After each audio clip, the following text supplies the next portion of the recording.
மத்திய அரசு ஒரே நாடு ஒரே தேர்தல் திட்டத்தை முன்மொழிஞ்சிருக்காங்க.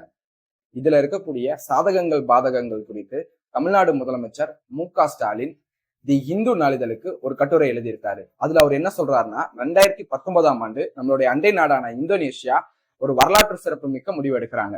அதாவது அதிபர் தேர்தல், நாடாளுமன்ற தேர்தல், சட்டமன்ற தேர்தல், உள்ளாட்சி தேர்தல் இது அத்தனையும் ஒரே நாள்ல நடத்தணும்னு முடிவு செஞ்சு தேர்தல் நடத்தப்படுது. ஆனா இதுல மிகப்பெரிய பிரச்சனை ஏற்படுது. 900க்கும் மேற்பட்டோர் உயிரிழக்கிறாங்க. 5000க்கும் மேற்பட்டோர் நோய்வாய்ப்பட்டு மருத்துவமனையில அனுமதிக்கிறாங்க. 2024லயும் இதே போல தேர்தல் நடத்தப்படுது. 100க்கும் மேற்பட்டோர் இறக்குறாங்க. 15,000க்கும் மேற்பட்டோர் நோய்வாய்ப்பட்டு மருத்துவமனையில அனுமதிக்கப்படுறாங்க. 2025ஆம் ஆண்டு அந்த நாட்டுடைய நீதிமன்றம் தலையிட்டு இந்த தேர்தல்கள்ல இருக்கக்கூடிய இந்த குளறுபடிகளையும் இந்த மனித இழப்புகளையும் சரி செய்யறதுக்கு குறைந்தது 2 ஆண்டுகள் இடைவெளி விட்டு தேர்தல் நடத்தணும் அப்படின்னு உத்தரவிட்டிருக்காங்க. இப்ப அத இந்தியாவுக்கு கொண்டு வருவோம். இப்ப இந்தியாவுல ஒரே நாடு ஒரே தேர்தல் அமல்படுத்துறது மூலியமா நமக்கு நிறைய பலன்கள் கிடைக்கிறதா இந்த திட்டத்தை ஆதரிக்கிறவங்க சொல்றாங்க.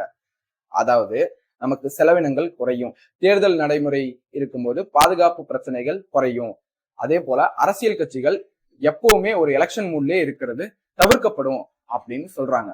ஆனா இதை விட மிகப்பெரிய பிரச்சனைகள் இந்த திட்டத்தினால நடக்கும் அப்படின்னு மு.க.ஸ்டாலின் குறிப்பிடுறாரு. மத்திய மாநில தேர்தல்கள்ல ஒரே டைம்ல நடத்துறது பத்தி உலக நாடுகளுடைய நடைமுறைகளை பார்த்தோம்னா நம்ம இதை தெளிவா புரிஞ்சுக்கலாம் அப்படின்னு ஸ்டாலின் குறிப்பிடுறாரு. உதாரணத்துக்கு கனடாவுல மாநில தேர்தலும் நாடாளுமன்ற தேர்தலும் வெவ்வேறு தேதிகள்ல நடைபெறுது. ஆஸ்திரேலியாவுல இதுக்கு சாத்தியமே இல்லை. சட்டமன்ற தேர்தல் 4 ஆண்டுகளும் பாராளுமன்ற தேர்தல்கள் 3 ஆண்டுகளும் நடக்குது.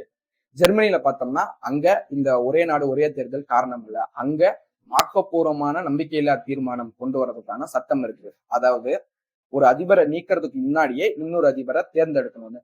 அமெரிக்காவோட இதை நம்ம ஒட்டியே பார்க்க முடியாது. தென்னாப்பிரிக்கா, இந்தோனேஷியா போன்ற நாடுகள்ல பிரதிநிதித்துவம் நடைமுறை பின்பற்றப்படுது. அதாவது எல்லா சிறிய கட்சிகளுக்கும் அதுல வாய்ப்பு இருக்கு, சிறுபான்மையர்களுடைய குரல்கள் கவனிக்கப்படும். ஆனா இந்தியாவுல அதிக இடங்களை வெற்றி பெறவங்க தான் ஆட்சி அமைக்கிறாங்க. இங்க இதனால பல்வேறு சிக்கல்கள் இருக்கும், சிறுபான்மையர்களுடைய குரல்கள் அமுக்கப்படும் அப்படின்னு மு.க.ஸ்டாலின் குறிப்பிடுறாரு.